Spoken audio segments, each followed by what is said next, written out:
Welcome to Unit 10, Unsafe Congregations. As part of your requirements, you're going to need to read the Safe Congregations Handbook and Balancing Acts online. This unit will highlight some of the key processes we'd like you to take and be involved with. These are some of the areas that a safe congregation addresses. The possibility of domestic violence occurring among people in your congregation or people who've had a history of domestic violence. How do we prevent clergy sexual abuse or misconduct, as we talked about in an earlier unit? How do we prevent childhood sexual abuse? How do we educate young people so that, in fact, they can protect themselves and educate their parents as well? And how might we approach ministry to people who have a history of sex offenses? Let's talk for a minute about child sexual abuse. There are a lot of myths about child sexual abuse.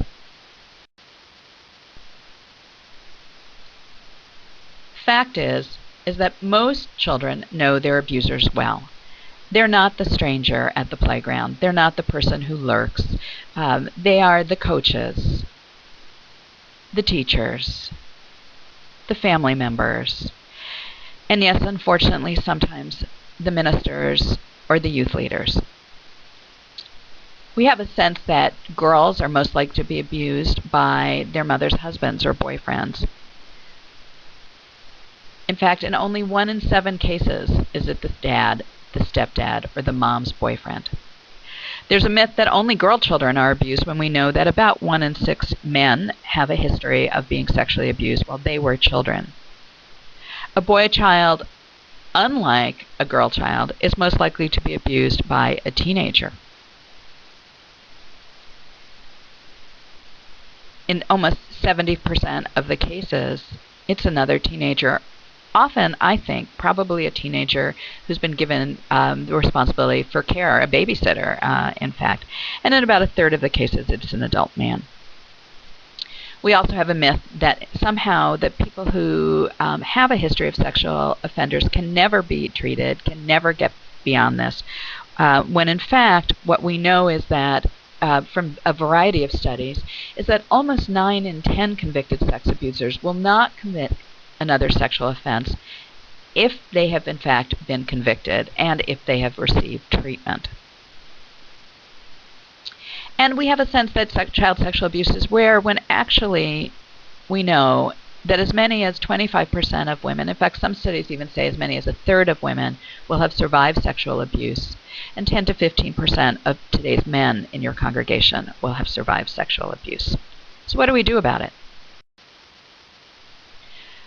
Well, there are 3 components that are key to a congregational policy.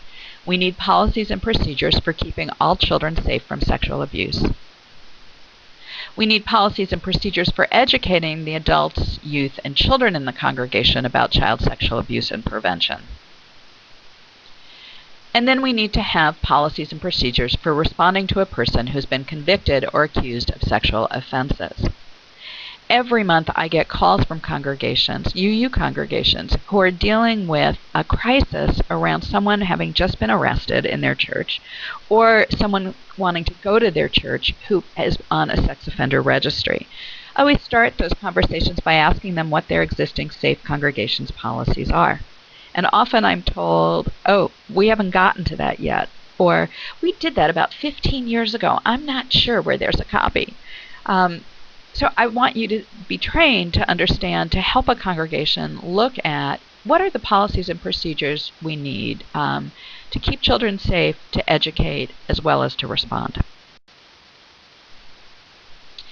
Those procedures include having a Safe Congregations Committee, a designated committee in your congregation who will deal with these issues. A written policy that is known to all the members, that's on your website, that's part of membership orientation, that's periodically referred to in newsletters. It will be important for you as a minister to know what are the state laws in your area, who is the designated reporter, who needs to report, and in what situations. We need to have screening forms for all employees and volunteers, asking them specifically about whether they've been involved in or ever accused of sexual assault or abuse or misconduct, but that also give a strong message that we are a community that makes sure that everyone here is safe. We need to look at doing background checks for people who work with children as well as all staff. I'm going to encourage you to have a referral list of specialists in your area who you can turn to in cases where you need help assessing whether someone is safe to come to your community. And I'd like you to think about holding support groups for survivors of sexual abuse. What might we do in our religious education programs? Well, it's important that anyone who is teaching religious education get an annual updated training on child sexual abuse prevention. Most of our congregations know that we need 2 teachers in every classroom, but often we don't have 2 adult drivers in every car. Having another adult, an unrelated adult, is important because it gives the clear message that we are watching each other and holding each other accountable. We need training and screening on these issues for the babysitters in our congregation.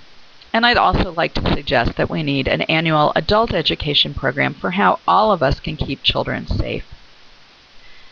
There need to be guidelines for the youth group on what's appropriate behavior against harassment, abuse, and what our expectations are related to their relationship.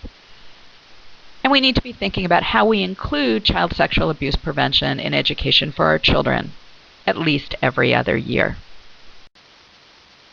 There are a variety of resources that are available. The UUA has its resources, and we've already talked about the Safe Congregations Handbook and Balancing Acts. You might want to look at the resources of the Faith Trust Institute.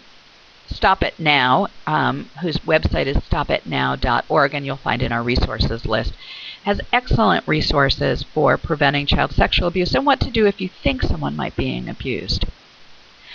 At the Religious Institute, we've just given an award to the United Methodists for their Sexual Ethics Project, and this website bears checking out.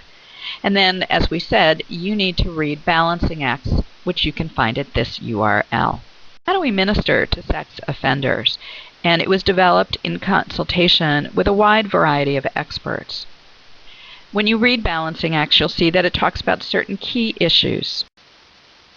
Ministering to sex offenders means identifying that they're in your congregation, creating a response team to assess whether someone is, in fact, able to be in your congregation safely, helping hold people with a history of sex offenses to a support and accountability,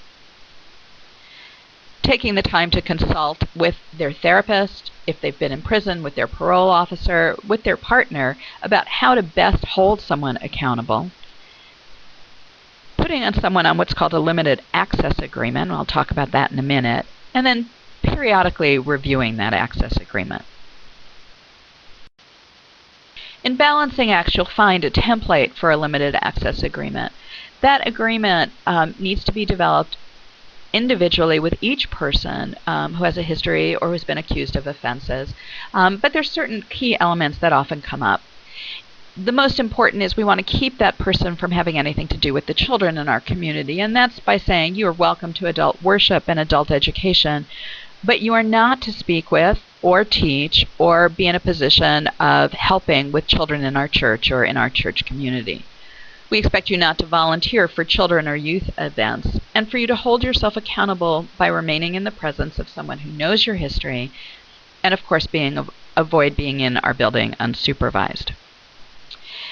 What we're going to do now is give you a link to a longer course that you may want to take that will give you more about safe congregations and abuse prevention. It would take you an additional 2 to 3 hours to complete, but I think the time would be well worth it. If you can't do it now, think about going back to it. You can also put it down as another course you've taken in your competency requirement.